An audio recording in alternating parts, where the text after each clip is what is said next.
এমনকি পশু পাখি বিষ্ণু ইসলামকে দেখে চিনতে পারত। একবার এক আনসারি সাহাবীর খেজুর বাগানে বিষ্ণু ইসলাম ঢুকলেন। এক উট এসে কাঁদতে লাগলো বিষ্ণু ইসলামের কাছে। বিষ্ণুনবী আদর করে দিলেন। কানে কানে কি জন্য বললো? বিষ্ণু ইসলাম সাহাবাদের বললেন, তোমরা জানো সে কি বলেছে? সে বলেছে যে তার মনিব তাকে দিয়ে কাজ করায় অনেক, কিন্তু খাবার দেয় না। বিষ্ণু ইসলামকে সে চিনতে পেরেছে, বিষ্ণু ইসলামের কাছে এসে অভিযোগ দিয়েছে। এবং তিনি যখন নবী হবেন ভাব 6 মাস আগ দিয়ে, নবী হওয়ার আগে দিয়ে কিছু কিছু ঘটনা ঘটতো। তো বিষ্ণু ইসলাম বলেন, আমি প্রায় যখন মক্কার উপত্যকার পাশ দিয়ে যেতাম, বিভিন্ন পাথরের মধ্যে থেকে আমি আওয়াজ শুনতাম, আসসালামু আলাইকা ইয়া রাসূলুল্লাহ।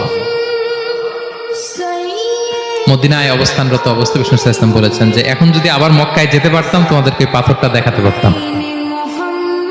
আমি পাহাড়ের পাশ দিয়ে যখন যেতাম, পাথর থেকে আওয়াজ আসতো, আসসালামু আলাইকা ইয়া রাসূলুল্লাহ।